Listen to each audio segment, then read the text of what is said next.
I'm Suzanne, the Marketing and Sales Director at EdgeWorks, an engineering firm specializing in hazardous locations and area classification training, software, and consulting services. Our company is a leading expert nationally in hazardous locations. To demonstrate just one facet of the expertise we can offer you, our valued client, we are about to interview a special guest, a HAZLOC engineer at EdgeWorks, Doug Brooks.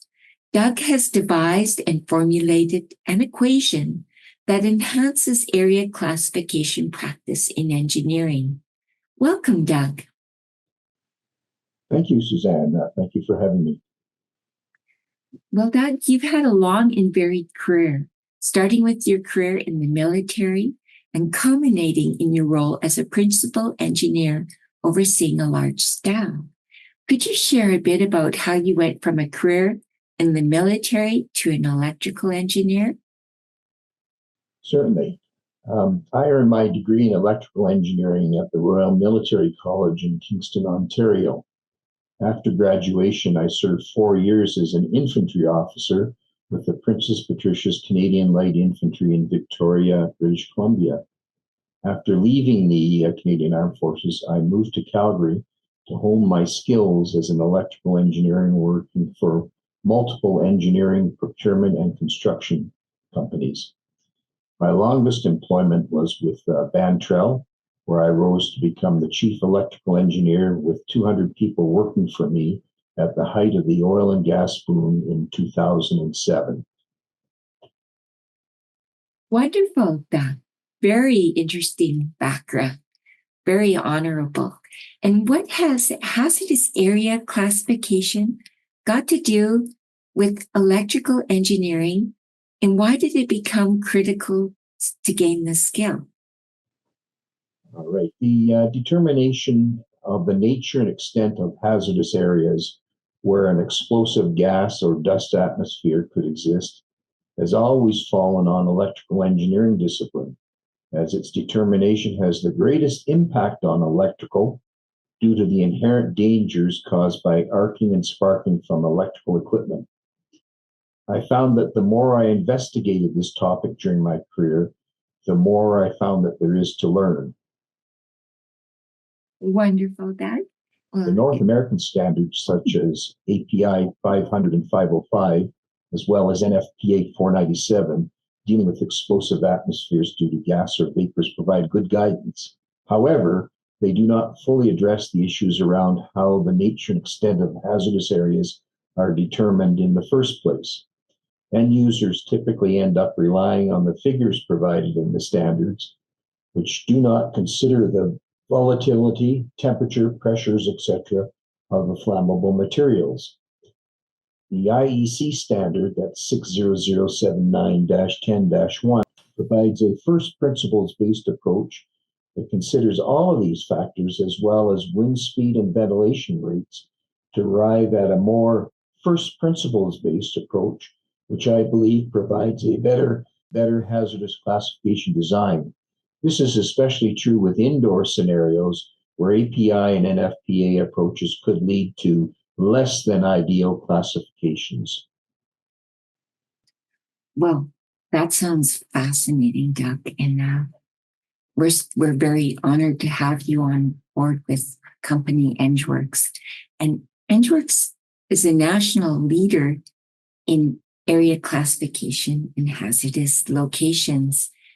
During your time with our company, you have been developing an approach on how to deal with flammable liquid pools where there is no containment.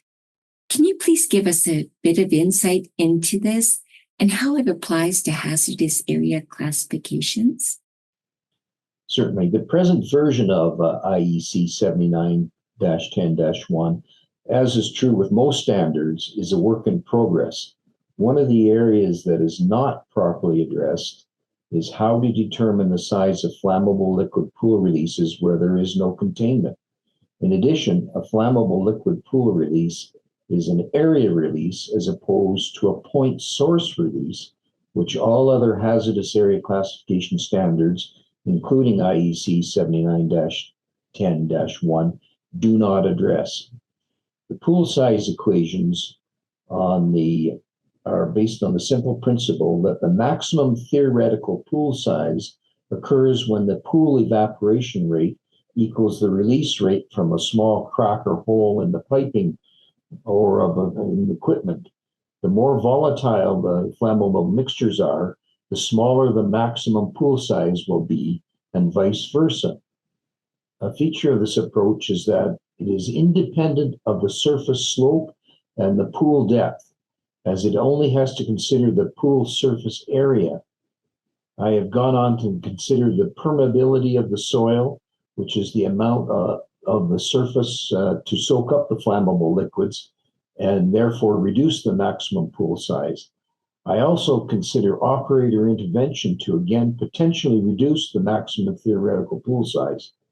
Finally, I consider the pool shape based on the surface slope as well as the area nature of a pool release as it relates to wind direction to determine the final hazardous distance. Unfortunately, these suggested equations will not make it into the next edition of IEC 79-10-1, as there is not enough time in the current review cycle to properly evaluate the proposal. We have prepared an abstract for a paper to be presented at PCIC Europe. That's the Petroleum Chemical Industry Conference. We are presently waiting to hear back from PCIC as to whether our abstract has been accepted so we can finalize a paper for presentation in 2025. Doug, what is your professional opinion on the EX-HAC hazardous area classification course and software? I believe that anyone who is involved with the topic of hazardous area classifications should be taking the EX-HAC hazardous area classification course. The course not only looks at the IEC 79-10-1 approach, but at the more traditional and more widely accepted North American API and NFPA approaches to determine hazardous area classification. Another fantastic insight. And Doug, as area classification software is an innovation, how would its widespread adoption impact the industry? The EX-HAC software is a worldwide best-in-class software for evaluating hazardous area classification scenarios using the IEC 79-10-1 methodology. I believe it is an essential tool for any firm engaged in preparing hazardous area classification designs.